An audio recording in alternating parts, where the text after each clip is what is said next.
had actually anticipated preaching out of John chapter 12, and we're going to start right around 37. So I got to turn back a page, right around 37, and finish up the chapter, which this chapter, the reason I stopped on it was because it's such an important chapter. It's like there's this transition thought that John goes through before moving on to the next big section of the book of John, which is going to slow down. You know, narratives have a way of doing that, where, you know, the first half of John's going to take up, you know, almost 3 years, and then the last half of John, that's like just a few days. So then the narrative slows down, and you're going to start to see more of the book of glory type idea of John.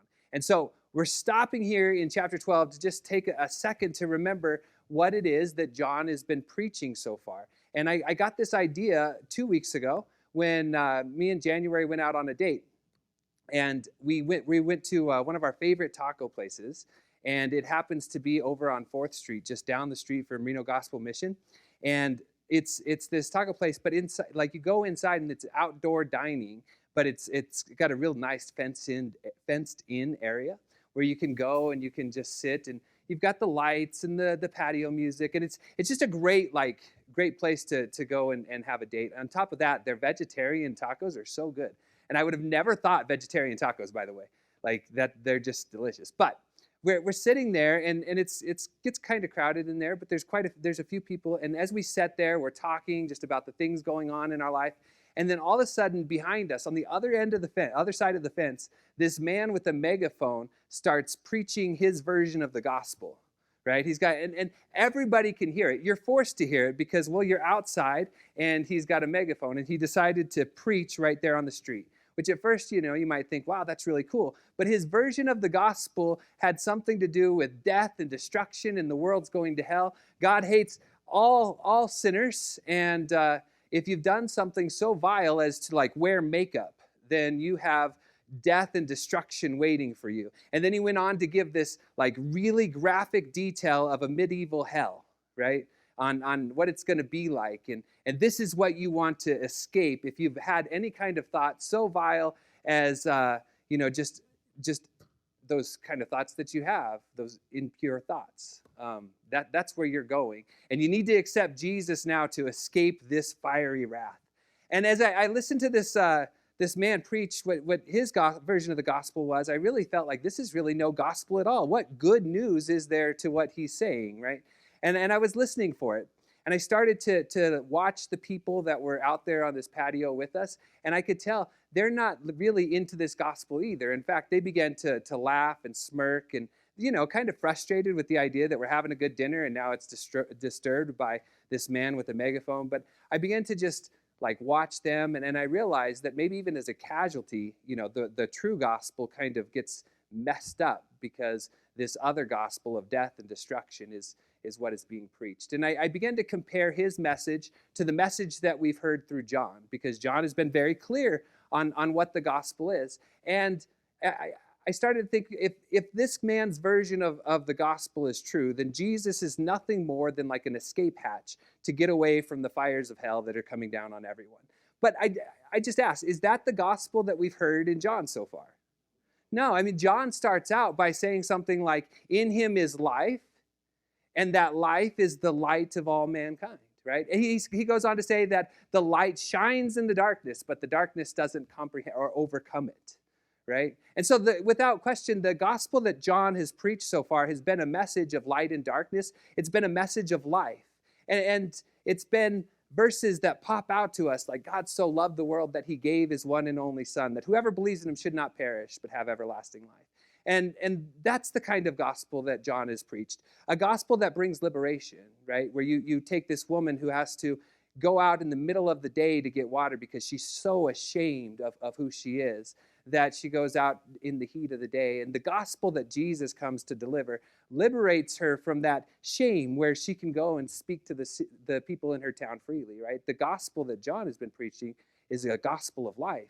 It brings light to a blind man, right? A man who was born blind, and everybody around him had told him, it's because you deserve this. Like, even the apostles said, or the disciples of Jesus said, who sinned, this man or his parents, that he was born blind? And then the Pharisees said to him later, it's because you were rooted in sin from birth that you're this way. But the gospel that Jesus came to preach brought light to that blind man. He enabled him to see, and it was a message that impacted him right then.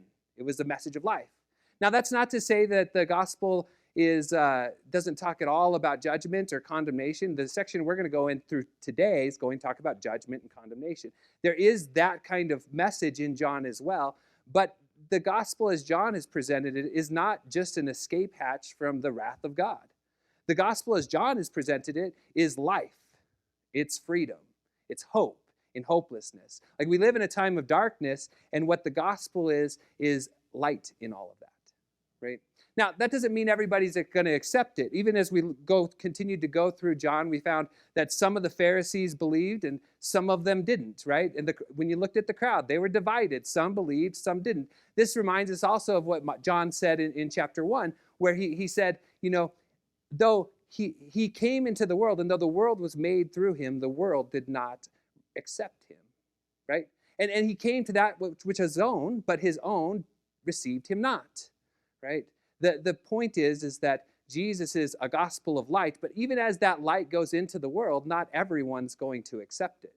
In fact, there's going to be crowds of people that don't accept it. And you might begin to question, well, like, did his mission fail? If the crowds don't accept it, if people's lives are not changed, does that mean that the mission that Jesus came to the kingdom that he came to bring into the world, did it fail? Did it miss its mark? Or did this have to happen in order for the gospel to go even further beyond Jerusalem into Judea and Samaria and to the ends of the world? And so we get to John chapter 12, and we look at verse 37, and this is right after Jesus has left, right? He told them, walk in the light as long as the light is with you, and so that you're not overtaken by darkness. And then when you get to verse 37, it says, even after Jesus had performed so many signs in their presence, they still would not believe in him. And this was to fulfill what the prophet Isaiah said. Now, I'm just going to stop there for a second. The point is that John is coming to this place in chapter 12 where he's about ready to move on to the final week of Jesus' life. And he's saying, even after all that we've seen so far, there are still going to be people that don't believe in him. After all of the signs. Now, John does something really cool. Do you guys remember how many signs are in the Gospel of John so far? You probably don't because you haven't counted them. There are 7 signs in the Gospel of John, right? Which is such a cool number because John himself says that if he wrote down all the things that Jesus did, there wouldn't be room for enough for it. So he picked this perfect number, this complete number, and he said, there you go, you got 7, right? You got the wedding banquet, you got the healing of the official son, you've got, I'm going to get this wrong now, you've got feeding the 5,000, walking on water, healing the paralytic, healing the blind man, and then you've got raising Lazarus from the dead. In fact, the next time you're going to see the word sign brought up in John, it's going to be in relation to the sign that they put on the cross, King of the Jews, right? So John doesn't even call the resurrection in his book the sign. There are 7 signs that he talks about. But you begin to ask, well, after all of these signs, did Jesus' mission fail? They saw it all. They saw these wonderful things, and yet there were still some that don't believe. And John's language is very much like Moses' language in Deuteronomy chapter 29. And so I wanted to read it to you because I wanted to show how the people of Israel kind of seem an awful lot like the people of Israel later on, right? So Deuteronomy chapter 29, verse 2, and following, it says, Moses summoned all the Israelites, and he said to them, your eyes have seen all that the Lord did in Egypt to Pharaoh, to his officials, and to his land. With your own eyes you saw those great trials, those signs and great wonders. But to this day the Lord has not given you a mind that understands, or eyes that see, or ears that hear. The Lord says, during those 40 years that I led you through the wilderness, your clothes did not wear out, nor did your sandals on your feet. You ate no bread and you drank no wine or other fermented drink. I did this so that you might know that I am the Lord your God. See all those signs that were going on in the desert? Why did God do it? So that you might know that I am the Lord your God. And that's going to bring me to my first point if I haven't said it. There are going to be people that see what the signs and they don't believe the signs, right? And I'm not sure that's how I put it up there. There are those who see but don't understand. Right? Just like there were people in Israel who got to witness all the miraculous events that the Jews went through as they went through the desert. They got to see the plagues, the punishment of Pharaoh, the splitting of the sea, the manna from heaven, the water from the rock, the cloud by day, pillar of fire by night. They got to meet God in the mountain, right? Or on the mountain. They didn't go into any mountain, but they met him on the mountain, right? I mean, some amazing things, and yet there were still some among them that got to witness all of those things and still did not understand what God was doing. They still didn't believe, right? Just like there are people that witnessed all the amazing things that Jesus did in Galilee and in Judea and throughout the Gospel of John so far and still do not believe. It shouldn't surprise us. We see them in our own world today, right? People who can see and witness the power of Jesus and the gospel and shaping and transforming and giving life to people who are hopeless and in the dark. And yet there are still people who see those things and do not believe. And we ask why. Why did it have to happen? John has some pretty cool things to say about why it had to happen. He said, first of all, like it had to happen because the prophet Isaiah said it was going to happen. See, that's in verse 38, where he says, this was to fulfill the words of the prophet. Lord, who has believed our message, and to whom has the arm of the Lord been revealed? This is a quote from Isaiah 53, verses 1 through 6. It's the suffering servant. And in that poem, the suffering servant poem, you've got this idea that who has believed the message, right? It's about what they've heard, the message. And who has believed what the arm of the Lord, right? In whom has the arm of the Lord been revealed? They saw the message and they saw the actions of this suffering servant, but yet they still don't believe. See, that's what Isaiah talks about. There's going to be people who see and don't believe. And we question why. Like, why? How is it that you can see these miraculous things and still not believe? But if you go on to read, as Isaiah 53 points out, like this thing has to happen. He has to be despised and he has to be rejected so that he can take on the punishment that we deserve, right? That's that famous, he was pierced for our transgressions, bruised for our iniquities. Chastisement that brought us peace was upon him, and it was by his stripes that we were healed, right? So we got this idea that Jesus had to be rejected so that he could endure the cross. Right? These things had to happen to fulfill what Isaiah had said.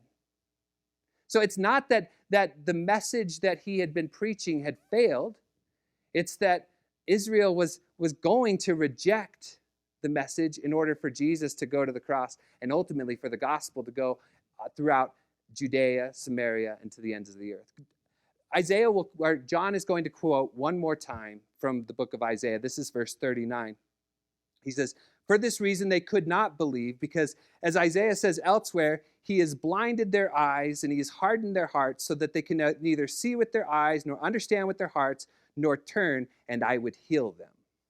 This is a quote, and I wanted to read this quote. This is a quote from Isaiah chapter 6, and it's one of my favorite. Like you guys have favorite verses of the Bible?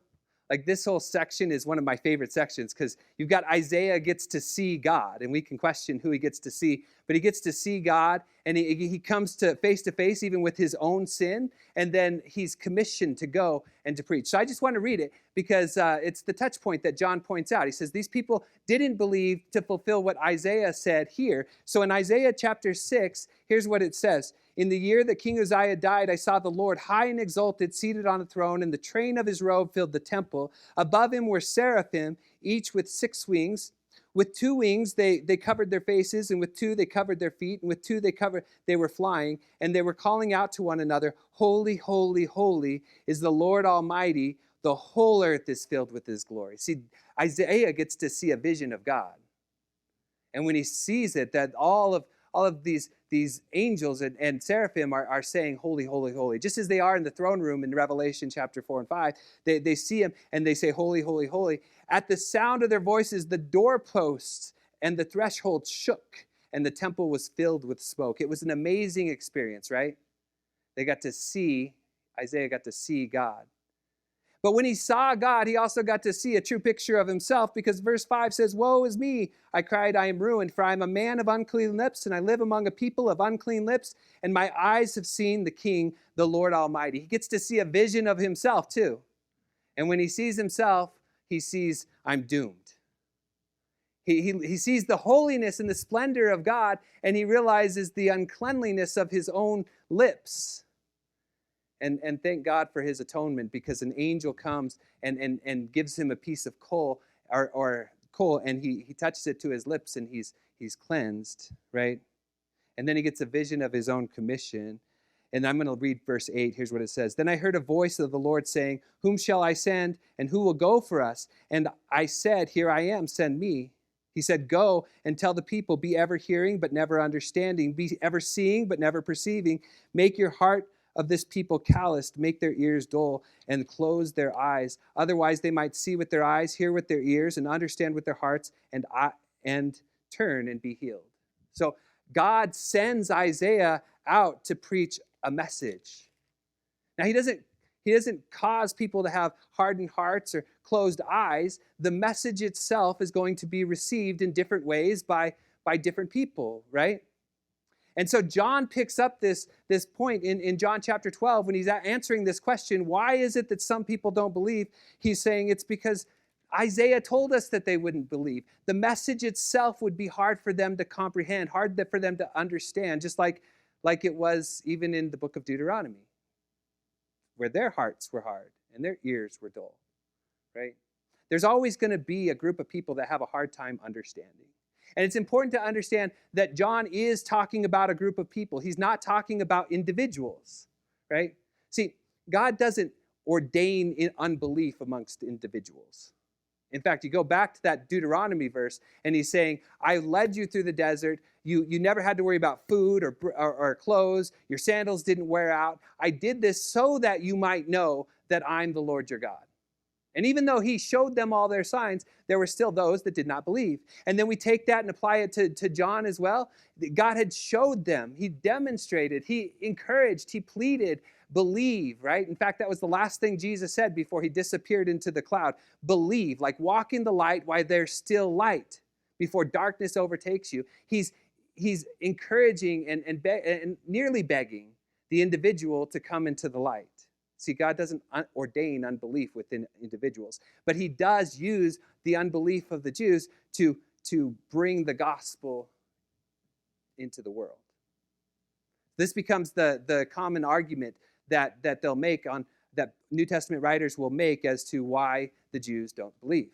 Because it was ordained that they didn't believe. Isaiah said they didn't believe. And I'm going to give you the New Testament argument for this. It's in Acts chapter 28. It ends the chapter in Acts. And Paul is still what he's doing. Even though he's in prison, he's doing what he always does. He's preaching the gospel. And so in Acts chapter 28, he gets this opportunity to preach the gospel to a bunch of Pharisees and religious leaders. And this happens in verse 23. Here's what it says. Chapter 28, verse 23. They arranged to meet Paul on a certain day, and he came in large numbers to the place where he was staying. He witnessed to them from morning till evening. You guys thought I preached for a long time, right? Paul's in there preaching to these religious leaders from morning until evening, explaining to them about the kingdom of God and from the law of Moses and from the prophets. He tried to persuade them about Jesus. Some were convinced by what he said. See, they had the ability to believe. God didn't stop anybody from believing. Some were convinced by what he said, but others would not believe. They disagreed among themselves and began to leave after Paul had made his final statement. And this is the final statement. The Holy Spirit spoke the truth to your ancestors when he said through Isaiah the prophet, go to this people and say, you'll be ever hearing but never understanding. You'll be ever seeing but never perceiving. For this people's heart has become calloused. They hardly hear with their ears, and they have closed their eyes. Otherwise they might see with their eyes, hear with their ears, understand with their hearts, and turn, and I would heal them. Therefore I want you to know that God's salvation has been sent to the Gentiles, and they will listen. There's the point. There are the nation of Israel, the crowds that were surrounding Jesus in chapter 12 was going to not believe because their disbelief, the fact that they didn't understand would lead to the crucifixion and eventually allow the gospel to go to the Gentiles. But we're talking groups, not individuals. When Jesus is talking to individuals, he's saying believe. He's saying come into the light, right? And so there are those that see, but they just don't understand. And you can find these people throughout all of Scripture, starting in Deuteronomy 28, moving on to Isaiah, now in John, and Acts uses the same kind of language for a group of people that refuse to believe. And because they refuse to believe, the gospel goes out even further. And we see it today too. A group of people that don't believe. And what can happen out of that disbelief is that the light can shine even brighter if we allow it to, right? Too often, I think, though, Christians are so busy trying to be taken away from the world that they forget that they're supposed to be a light to it. They're so busy trying to escape instead of progress and bring the kingdom, right? So there are those that believe but don't understand. And then my second point is that there are those that believe but don't acknowledge. So there are those that see and don't understand, and there are those that believe and don't acknowledge. And here's what happens. Look at verse 41 with me. He says this. He says, Isaiah said this because he saw Jesus' glory and he spoke about him. I'm going to leave that for Ken because I'm wondering, did Isaiah get to see Jesus? Is that who he saw sitting on the throne, or did he look forward to the message of Jesus? But John seems to say, Isaiah got to see the glory of God. So maybe in that Old Testament, Christ in the Old Testament series that you guys are going through, maybe you'll get there. Anyway, verse 42, it says this, yet at the same time, many among the leaders believed in him, but because the Pharisees, they would not openly acknowledge their faith for fear that they would be put out of the synagogue, for they loved human praise more than the praise of God. See, these are the people that believe, but they don't acknowledge. Now, I don't want to disagree with what John says. John says they believe. I think they probably believe. Maybe in your mind you can picture somebody like Nicodemus, who at this point, the only time we've seen Nicodemus up to this point in John, he's coming to Jesus at night. He's doing it in the shadows. He's a Pharisee who's a part of the ruling committee at that time, and he's not quite ready to acknowledge Jesus in the public square. And why? Because he doesn't want the effects that might bring on his life. By the way, believing in Jesus, coming to Jesus should affect your life, right? I mean, it should be a visible thing. It should change your life dramatically. And for these religious leaders who have the ability to believe, God doesn't stop them from believing. They have the ability to believe, but they don't want to acknowledge because they're afraid that they might be cut out from the synagogue. And I was trying to think of a connection to something in our own culture, what that would be like. And I couldn't find something that would quite match what it would be for a Jew to be cut off of the synagogue, because the synagogue is the Greek word for gathering place. They really pop up as the people of Israel are dispersed through the exile they're dispersed into Assyria and to Babylon, and they begin to spread out and kind of scatter. Well, they come up with synagogues, so places where that they can gather. And these synagogues were their place of worship. They were their place of prayer. They were their place of study. They were the place of judgment. Even if you read the book of Acts, every time Paul seems to get in trouble, it's always by the leaders of the synagogue, right? They're the first people to get angry at them. The synagogue was like the hub of the Jewish life. It's where you went every day. It's where your parents were at. It's where your neighbors were at. It's where all those people that you loved and cherished and got along with, that's where they were at. And being kicked out of the synagogue would be like cutting off a large piece of who you actually are. And they were afraid because they didn't want to be kicked out of the synagogue. They didn't want to lose a piece of who they are. But see, following Jesus might demand that you lose a piece of who you are, right? I mean, I talk to lots of people who may or may not go to church. In fact, most people I talk to will claim that they are a believer in God in some sort, or they'll even call themselves a Christian. But that statement is one thing. It has no effect on their life, right? They still talk like the world. They still act like the world. They still joke like the world. And every time that the church is together in assembly, they're out playing games. I mean, they're in the world. If you look at them, you would see the world. Yet they would claim a faith. Why? Because the person of Jesus, they might believe in him, but they don't acknowledge him in the way that they live. And that's not the type of faith that Jesus is looking for. That's not the kind of faithfulness that Jesus is looking for, right? The other reason that they have a hard time accepting Jesus is because they like the praise of men a little bit more, right? Jesus says about these kind of people that they like to pray where they can be heard for their many words. They like to give in a way that everybody can see what they have to offer. And Jesus says, no, it's better to store up your treasure in heaven, where moths and rust do not destroy, and where thieves do not break in and steal. See, when it comes to doing things for the kingdom, to doing things for God, it's not for the praise of people that we should be interested in. Now, I got to be honest with you. I like praise. I do. I like it when people tell you good job or tell me good job, right? I like that. But if I have to ask, well, who do I really want praise from? Well, I would rather hear, well done, good and faithful servant, right? That's what I want to hear.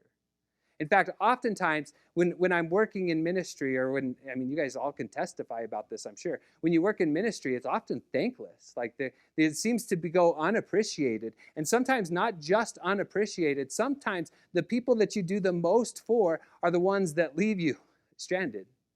And you look back and say, well, where did I go wrong? What did I do wrong here?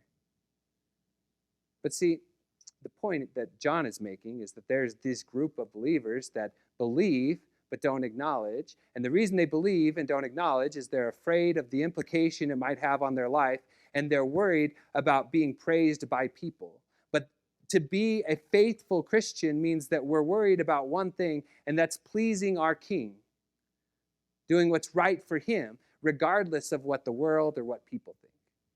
So there are those. So far, two categories, right? There are those that see, that don't understand. This had to happen so the gospel could go out, right? And we're talking about groups, not individuals. There are those that believe but don't acknowledge. They're too afraid of what the world might think of them, and they don't want to be kicked out of the synagogue, and they love the praise of people. And the last group of people is those that believe and are liberated.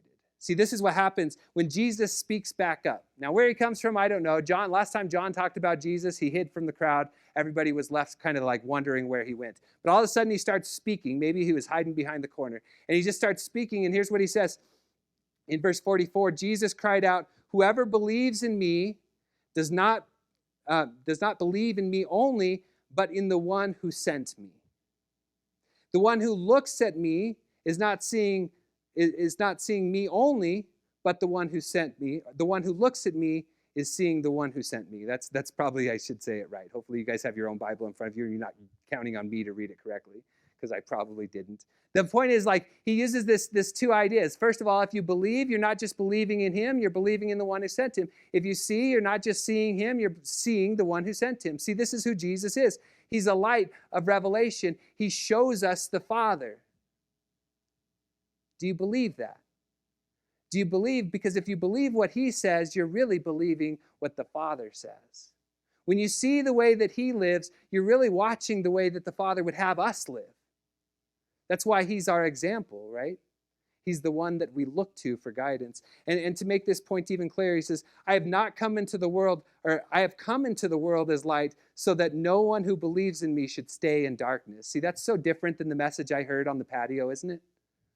Like I heard a patio message last week that, like I said, it was about wrath and God hating everything, including every style of lipstick. And here what I read about the person of Jesus is that he is light in darkness. That's a message that might actually take hold in our society, because look around, there's darkness everywhere. Read the headlines in your newspaper, watch it on TV. I mean, the atrocities that we see in our world are heartbreaking.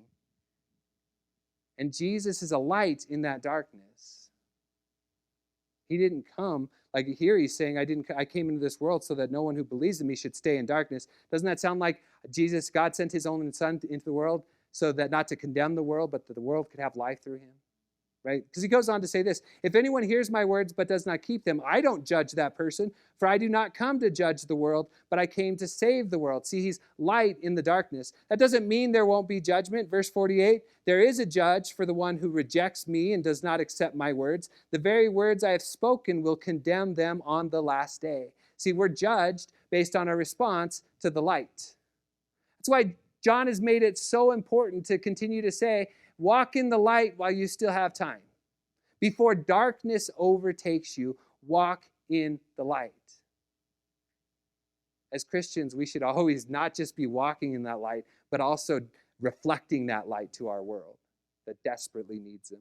I'm going to end with verse 49 and 50, and then I'm going to read one more verse from Deuteronomy, because I think you're seeing John's making this final, like, this is who Jesus is. In verse 49 and 50, it says, "For I do not speak on my own, but the Father who sent me commanded me to say all that I have spoken. I know that his commands lead to eternal life. So whatever I say is just what the Father has told me to say." See, that's Jesus. He's not speaking on his own. He's speaking the words that the Father has given him. He's telling us what the Father has to say. And when we follow his words, we find life in his commands. Well, look at what Deuteronomy chapter 18, verse 18 and 19 says about the prophet who's going to come. It says this in verse 18, "I will raise up for you a prophet like you from among your fellow Israelites, and I will put words in his mouth." Doesn't it sound like what Jesus is saying? My words are not my own. They're the ones that the Father has given me. I will put words in his mouth. He will tell them everything I commanded him. I myself will call into account anyone who does not listen to my words that the prophet speaks in my name. See, that's the same thing John just said. It's the words that Jesus speaks that's going to be the criteria, the structure by which people are going to be judged. Because Jesus is a light that reflects God to the world. And we need to do our best to walk in that light, right? Maybe Paul puts it really well when in Ephesians chapter 5, verse 8, "You were once in darkness, but now you're in light. Live as children of the light." See, not everybody will accept it. I mean, Deuteronomy says not everyone will accept it. Isaiah says not everyone will accept it. Throughout all the New Testament, not everyone will accept it. Some people will accept it and just not acknowledge it in the way that they live. That's going to happen too. We see it every day. We have to choose what's best for me and my household. We have to choose what's best for how you are going to decide to live. You were once in darkness, but now you are light. Live as children of the